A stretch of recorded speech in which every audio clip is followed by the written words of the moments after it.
"Do you hear that, Myra?" whispered, tightening his grip on his spear as the air vibrated with a strange hum. "Yes," Princess Myra answered, her silver eyes narrowing. "It's coming closer, and it's not from our world." The sound deepened, low, musical, unsettling. It wasn't wind, nor thunder, nor any creature known in. It was as if the sky itself was struggling to hold something back. Myra stepped to the edge of the balcony, long strands of her silver hair catching the light of floating lanterns far below.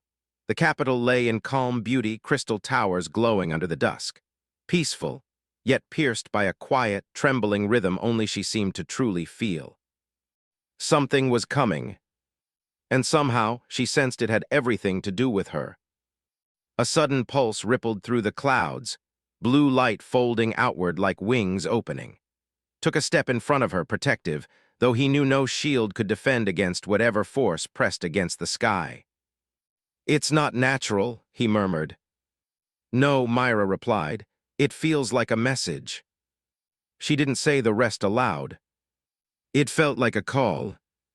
Within the palace, murmurs echoed from guards scrambling to vantage points.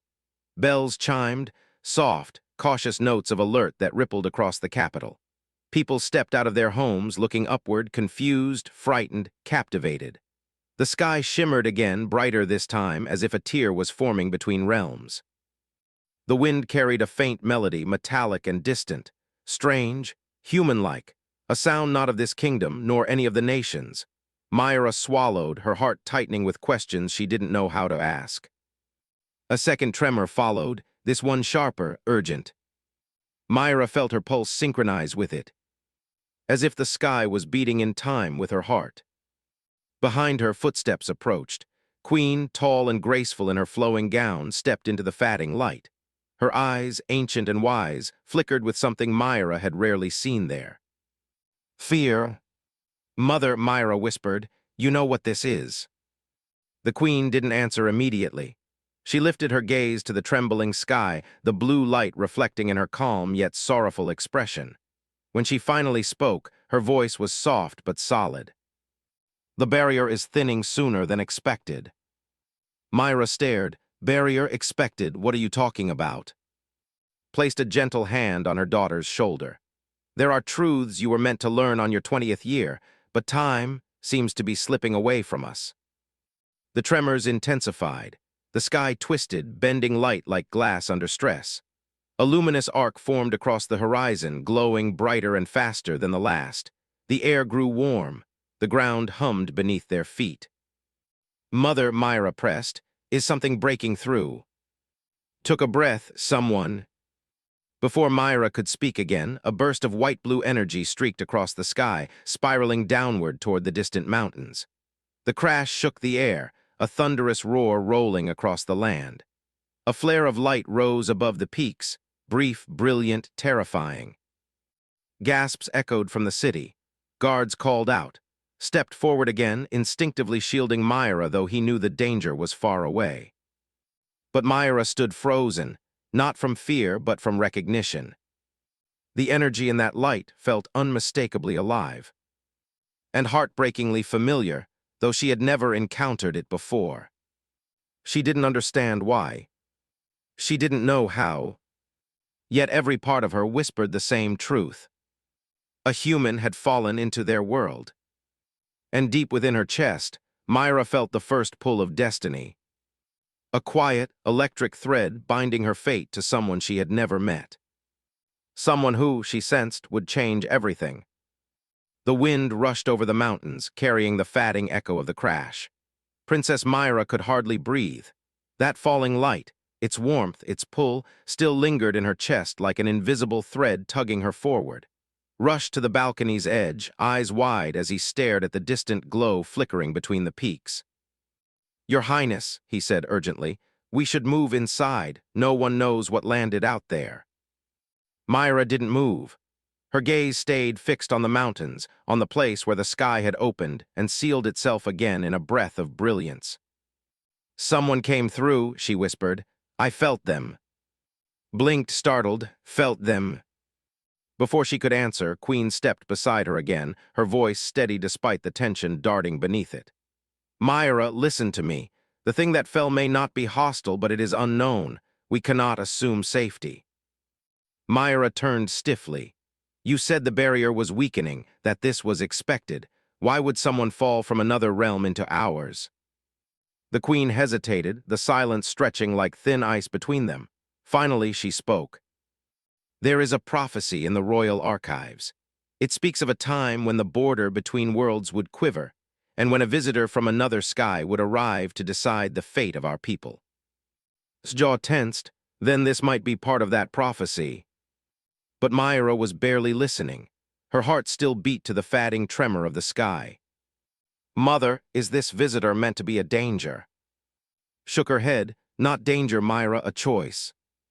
The queen's words struck deeper than a blade. Myra felt them settling into her chest like cold water, clear, heavy, unyielding. A choice. For who? For what? She wanted answers, yet she sensed she wasn't ready for all of them. Suddenly the palace bells rang again, louder this time, urgent. A guard sprinted down the hall, stopping before the queen with a hasty bow. Your Majesty, reports from the western watchtowers. A fire has ignited on the mountain ridge. Something crashed and carved a path through the forest. There was no creature found, only strange metal fragments. Myra's breath caught. Strange metal. Not natural. Human. The guard continued, hesitating. Your Majesty, the commanders fear more may fall. They request the royal family take shelter beneath the palace dome. Dismissed the idea with a calm shake of her head. No, we do not hide from the turning of fate. Glanced at Myra, worry softening his stern features. Princess, even if it's just one visitor, we don't know what they are capable of. But Myra lifted her chin, the spark in her eyes refusing to dim. That's why I must see for myself. Both and looked at her sharply. Myra, her mother said, you cannot go to the mountains alone. Then send a watch party, Myra replied. But I need to be there. Something inside me resonated with what fell. I can't explain it, but I know it's connected to us. Exhaled slowly. Princess, you felt something because the sky shook, not because.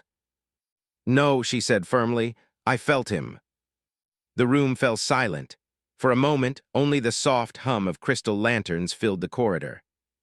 Stepped closer, searching her daughter's eyes as if reading a truth written deeper than words. Then the prophecy's time has truly begun. Myra swallowed. What does the prophecy say about the visitor? The queen looked toward the mountains, her gaze distant.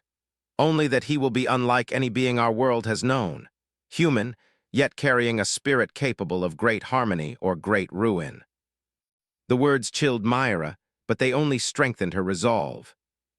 Then we must reach him before fear or confusion turns our people against him. Nodded slowly. A search team will leave at dawn, will command it, and you may accompany them. Myra's heart lifted, then tightened with a strange, overwhelming emotion she didn't yet understand. Somewhere out there, beyond the ridges and smoke, a human had survived a fall through worlds. And Myra felt it in her bones. He was waiting. The night before the expedition felt unnaturally long. The palace grew quiet as the city settled under watchful lanterns, their soft glow trembling with every distant gust from the mountains. Princess Myra paced in her chamber, unable to sit still. Her mind replayed the falling light, the warmth of it, the sudden connection she could not explain. She pressed a hand over her heart, feeling a faint echo, a lingering rhythm that was not fully her own. Stood guard at her open doorway, his expression tight with concern. You won't sleep even for a moment, will you? Myra shook her head. How can I? Someone out there fell into our world from another sky, alone, hurt, maybe frightened. He softened slightly. We don't know if he's harmless. You're imagining the best outcome. And you're imagining the worst, she replied gently. Between us, perhaps we'll find the truth. Before could answer, a soft knock echoed through the corridor. Queen stepped in, her twilight-colored cloak trailing behind her like a piece of the night sky. She studied Myra for several seconds, not with judgment, only understanding. You feel drawn to him because your spirit is reaching forward, the queen murmured. Our kind has always sensed great crossings. Myra hesitated, but why me specifically? His gaze turned distant. Because you were born during the celestial convergence, the same alignment under which the prophecy was written. Perhaps destiny chose you as its listener. Myra drew in a deep, shaking breath. What if I'm not ready for what's coming? Placed both hands on her daughter's shoulders. Courage is not readiness, Myra. It is willingness, and you have always possessed that. The reassurance helped, but only slightly. Myra still felt a pressure deep inside her chest, like the world was stretching open, and she needed to sprint to keep up with it. When dawn finally arrived, the palace buzzed with quiet urgency. Soldiers wearing silver armor gathered in the courtyard, preparing mounts and checking supplies, stood at the front of the assembled team, adjusting the straps of his. The sky glowed a pale lavender, the mountains silhouetted like watchful giants in the distance. Myra joined them, her cloak rustling behind her as she climbed down the palace steps, looked up, offering a small nod. "Your Highness." "Just Myra today," she said softly. "I'm not here as a figurehead." He gave a faint smile. "Then stay close to me, Myra. The mountains are unpredictable, and whatever crashed there, even more so." They set out the moment the sun cleared the horizon. Their journey led them through winding forest paths where the air smelled of pine and cold stone. Birds scattered as they passed, and streams mirrored the growing light of morning. Yet above everything, Myra could still feel the faint tremor in the air, the remnant pulse of the falling presence. The closer they drew to the mountain ridge, the more the world changed. Trees were snapped at their bases. Rocks had been hurled aside as if struck by something far greater in force. The path narrowed until the ground became scattered with strange metallic fragments that shimmered with unfamiliar craftsmanship. Bent to examine one, holding it up carefully. "This is unlike any alloy. It's lightweight but resilient." Myra knelt beside him. She didn't need to touch the shard to sense its origin. Her heartbeat responded to it instantly, like a tuning fork vibrating to a distant sound. "This is from his vessel," she whispered. One of the scouts ahead shouted for attention. "We found the impact site." The group hurried forward, cresting a ridge. Below them lay a deep gouge in the earth, the crash path, lined with scorched soil and shattered stone. At the bottom of it all, half buried in smoke and broken metal, lay something Myra had never seen in her life. An angular, compact craft of foreign design, cracked open like the shell of a great bird. But her eyes didn't settle on the vessel. They locked onto a figure lying a short distance away, half-conscious, breathing shallowly, one arm shielding his face from the glare of the morning sun. A human. He looked impossibly fragile against the wild wreckage around him. His hair was dark, his clothing torn, his skin marked with dirt and bruises. And yet something about him radiated a quiet endurance, like he had fallen through a storm and refused to break. Myra's pulse surged. "He's alive."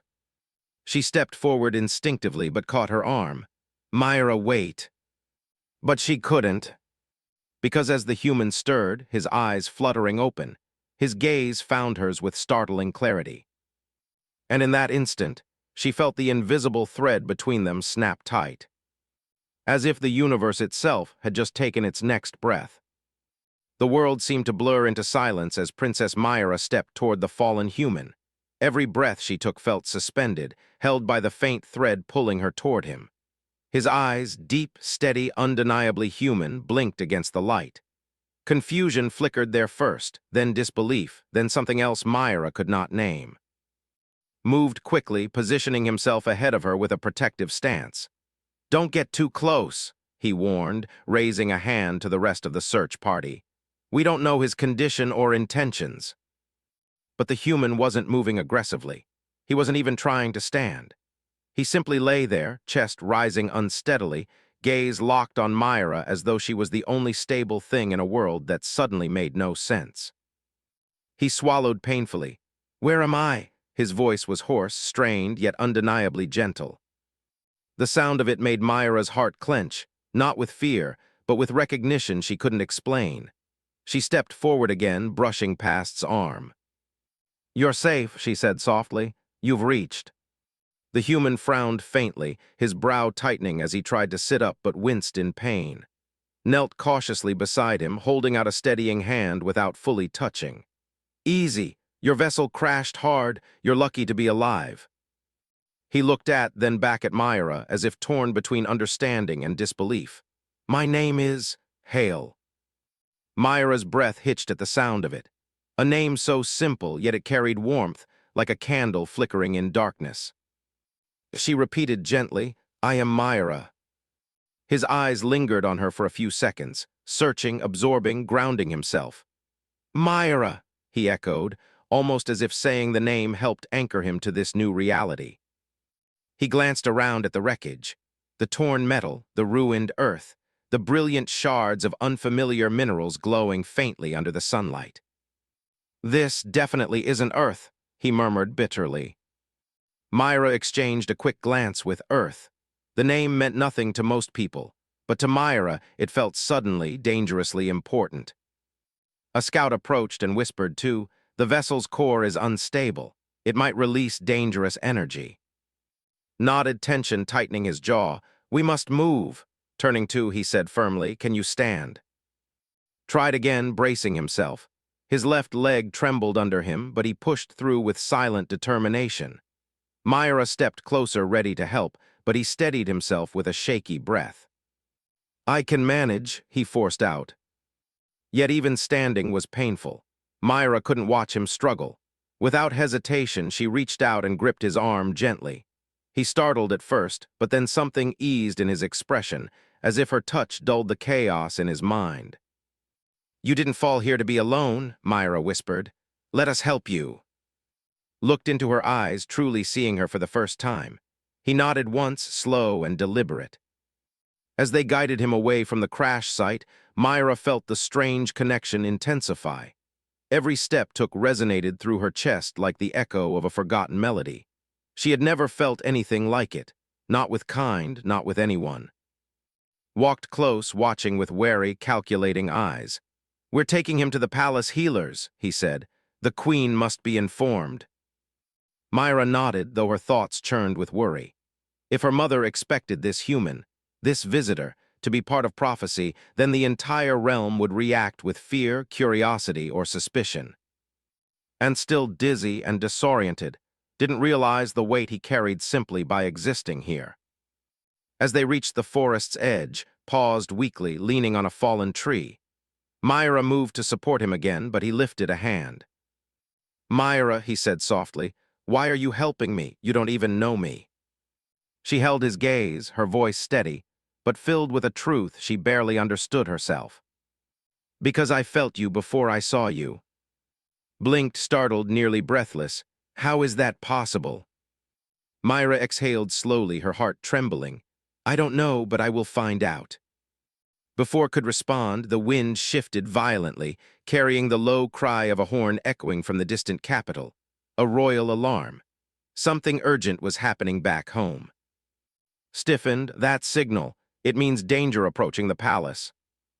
Myra's pulse spiked, tensed beside her. Fate, it seemed, wasn't waiting for them to understand the prophecy. It was already unfolding. The horn's echo faded into the trees, leaving a chilling silence behind it. Myra felt the hairs on her arms rise. A royal alarm wasn't sounded unless the threat was immediate, dangerous, and close to the heart of the kingdom. Signaled the scouts sharply. "Double pace, we return to immediately." The soldiers tightened formation at once, stood unsteadily, still leaning on the tree, his breath uneven. Myra hurried to him. "You're hurt, you need rest." He shook his head, jaw tightening. "I'll keep up." His stubborn resilience startled her again. He could barely stay upright, yet he refused to slow them down. Something about that strength, quiet, human, unpolished, struck deep. She slipped an arm around his back anyway, steadying him despite his attempt to refuse help. "Then lean on me," she said softly. He hesitated only a second before giving in, the faintest sigh leaving him as she supported his weight. He wasn't heavy, but the closeness brought a warmth to her chest she couldn't ignore. They moved quickly. The forest around them rustled like it carried secrets. Birds darted out of the branches, fleeing toward the opposite ridge. The wind grew restless.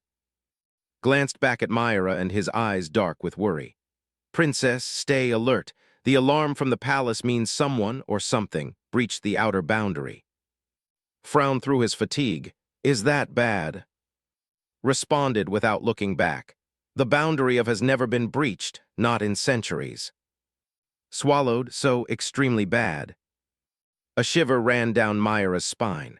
Her mind raced through possibilities, hostile clans, ancient beasts, or perhaps something connected to survival. Prophecies rarely moved alone. They broke through the last of the trees as the plains opened before them. The gleaming spires of rose in the distance, but smoke curled from the eastern side of the palace. Myra stopped, breath catching painfully. No. Followed her gaze, his expression tightening. That's your home. She nodded, voice trembling. Something attacked while we were gone. Pressed a hand to his chest, activating the crystal communicator embedded in his armor. This is Commander. Report immediately what is happening at the palace. Static crackled, then a shaken voice answered. Commander, intruders, shadowed creatures from beyond the boundary. They appeared out of thin air like cracks in the air itself. The queen is safe, but the eastern halls, the voice faltered. They're trying to reach the throne chamber. Myra felt cold. Those creatures, she had only heard of them in ancient stories. The entities that slipped through weakened barriers between worlds. If they were appearing here now, the prophecy was no longer just stirring, it was awakening. We have to hurry, Myra said urgently. If they reach the queen. Nodded, move. They sprinted across the plains, stumbled more than once, but Myra never let him fall. His breathing grew harsher, each step clearly painful, yet he didn't complain. Why would they attack the palace? Asked through breaths. Is it because of me? Myra shook her head. I don't know, but your arrival and their appearance happening together can't be chance. A shadow flickered overhead, tensed, staring upward. A creature, a tall, twisting shape of dark mist and glimmering eyes, glided through the sky like a silent, winged phantom. Myra grabbed and pulled him beneath a rock shelf as the creature passed, and the others took defensive positions. Whispered, what is that thing? Myra kept her gaze upward. They don't belong to our realm. They slip through tears between worlds. Ran a hand through his hair, wincing at his wounds. So I wasn't the only one who fell through something. No, Myra whispered, but you came with light, they come with darkness. As soon as the creature drifted away, the group moved again. By the time they reached the base of the palace steps, the guards were already fighting off the drifting shadows, blades shimmering with protective runes. Myra stepped forward, but suddenly grabbed her wrist. His eyes, though tired and wounded, held clarity. Myra, before we go in there, tell me the truth. Her breath hitched. What truth? Why did the sky pull me here? He whispered. And why do I feel like I'm tied to you somehow? For a moment the world fell quiet, the battle fading into distant echoes. Myra looked into his eyes and felt the same truth echo inside her. And she whispered, trembling, because destiny brought us together, and I think it's only beginning. The palace courtyard roared with chaos. Guards fought desperately against the drifting shadows, their rune-lit blades slicing through smoke-like bodies that dissolved only to reform again. Myra held wrist tightly as they moved between fallen pillars and scattered crystal lanterns. Every sound, the clash of steel, the low hiss of the creatures, pressed against her senses. Looked around in disbelief. These things, how do we stop something that doesn't stay solid? Myra guided him behind a marble barrier shattered down the middle. Don't obey normal laws, but rune-forged blades disrupt their form long enough to repel them. He swallowed hard. And what about people who aren't carrying magic swords? Appeared beside them, slashing through a shadow that lunged toward. Then they stay behind me, he snapped, though his eyes flashed with protective intent. Opened his mouth, maybe to protest, maybe to thank him, but another shriek ripped through the air. A creature dropped from above, twisting in a spiraling strike. Myra instinctively raised her hand, a burst of silver energy erupting from her palm. The blast hit the creature, scattering it into drifting threads of mist. Stared at her stunned, You can do that. Myra breathed heavily. I've never used that much power before. She hadn't meant to. It came out of her like a reflex, pure, unshaped instinct, as though something deep inside her had awakened in response to danger. Or perhaps in response to standing beside her. Pointed toward the inner archway. The queen is in the throne chamber. We must reach her before the dew. They rushed through the palace halls. Floors trembled beneath them with each distant impact. Tapestries fluttered in the shifting air. Windows were cracked, letting in the cold wind of something ancient stirring in the world. Stumbled again, grasping at the wall for support. Myra immediately steadied him. You're injured, she said softly. He gave her a weak smile. I've noticed. Glanced back, frustration etched across his face. He won't make it at this pace. Then we match his pace, Myra said firmly. Opened his mouth to argue, but she met his gaze with unshaken resolve. He is part of this. He stays with us. Blinked, surprised by her certainty. Myra, why do you trust me this much? Because I feel you, she wanted to say. Because something inside me calls out for you. Instead, she whispered, you didn't choose to fall here, but you're still trying to stand. That's enough. Before he could respond, a thunderous crash shook the hall.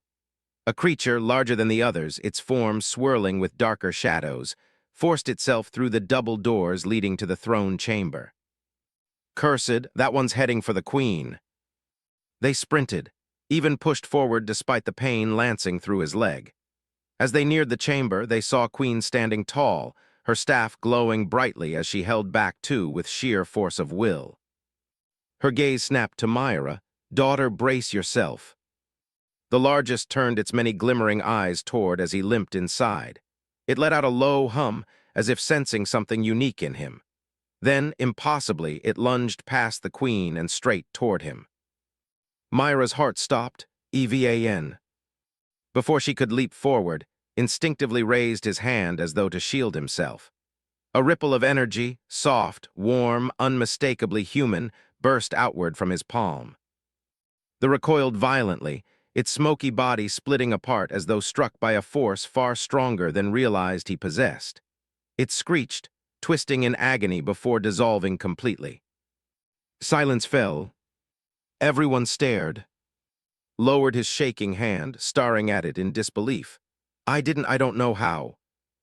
Queen stepped forward, her eyes wide with both shock and certainty. The prophecy, she breathed. The human who arrives with the power to repel darkness, the harbinger of balance. Staggered back, overwhelmed. I don't have powers, I'm just a person. Myra's voice trembled as she stepped closer to him. Maybe that's why it chose you. Looked at her, truly looked, and for a moment everything else faded. The destruction, the prophecy, the fear, all of it slipped to the edges. But then the queen spoke again, her voice steady but grave. Myra, we are out of time. The largest rift is opening beneath the palace. A chilling tremor spread through the floor. Destiny was no longer knocking. It was breaking the door down. The tremor beneath their feet deepened into a low rumble, vibrating through the marble floor like the heartbeat of something colossal stirring awake. Dust drifted from the ceiling. The palace lights flickered. Myra instinctively moved closer to her hand, brushing his arm. He was pale, wounded, shaken, but standing, somehow still standing. Queen gripped her staff tightly. The rift is forming directly beneath the throne. If it fully opens, the will flood our realm. Drew his blade, breath sharp. How do we stop a rift that's already breaking through? Looked at and her voice softened. We cannot, but he can. Stiffened, me. I don't even know what I just did. I'm not some kind of mystical warrior. Myra touched his shoulder gently. You don't need to be. He shook his head, fear flickering through his eyes. Myra, I'm just a human. I fix machines, I build devices, I don't. Another violent quake cut off his words. Cracks raced across the floor, glowing with eerie blue light. A swirling vortex of shadow surged upward, twisting into the beginnings of a massive form. Myra's heart pounded. Look at me. He did, eyes wide, lost, searching. You said you fix things, she whispered. This world, this rift, it's broken. Maybe you're here to fix it too. His breath trembled. I'm scared. Myra's voice shook as she cupped the side of his face. So am I, but I feel something when I'm near you, a connection. My power responds to you. The prophecy didn't choose you for strength alone, but for your heart. Swallowed, grounding himself in her gaze. Another claw burst from the vortex, screeching, held it back with a glowing strike, straining. Stepped forward. Myra grabbed his hand. You won't face it alone. Their fingers intertwined, and instantly a surge of warmth pulsed between them. A brilliant silver-blue aura flared around their joined hands, gasped as energy flooded through him, foreign yet familiar, like a memory he'd never lived. Queen's voice rang with awe. The bridge, the convergence of human will and spirit. The vortex roared, but Myra and moved forward as one. Light spilled from their hands, spreading across the chamber floor like liquid fire. The rift trembled violently as if resisting their presence. Shouted over the noise, "What do I do?" Myra squeezed his hand. Just focus on closing it, imagine it sealing. He closed his eyes, breath shaking, and pictured the swirling vortex stitching shut. At first, nothing happened. Then a brilliant pulse shot outward from their hands. The creature shrieked, its form twisting into ribbons of shadow before dissolving into nothingness. The vortex shuddered violently as luminous threads, summoned by their combined energy, pulled inward like tightening roots. His legs buckled, but Myra held him up. "Stay with me," she whispered. He nodded, pushing harder with the strength he didn't know he had. The rift shrank slowly, painfully, as the chamber filled with radiant light. Finally, with a last trembling flash, the vortex snapped shut. The cracks in the floor faded. Silence swept over the throne room. Collapsed to his knees, chest heaving. Myra caught him, guiding him gently to the floor. He looked up at her with disbelief and exhausted relief. Did we do it?" She brushed a hand across his cheek, smiling through tears. "You did it, we did." Sheathed his blade, shock softening into admiration. "I've never seen anything like that." Queen approached, her gaze warm and heavy with meaning. "Hail, your arrival was not an accident, it was a calling. Our worlds are linked now, and so are you and Myra." Looked at Myra, searching her eyes. "So what happens to me now?" Myra's heart fluttered. For the first time since the sky trembled, she felt hope settle gently inside her. "You stay," she whispered, "if you want to." He gave a tired, soft laugh. "After everything, I think I do." Myra smiled, eyes shimmering. "Then welcomes you, and so do I." In the quiet that followed, with the realm safe and the rift sealed, they held on to each other. Not as princess and stranger, not as prophecy and destiny, but as two souls who had found something extraordinary in the midst of chaos. A beginning written across stars. A connection neither world could deny.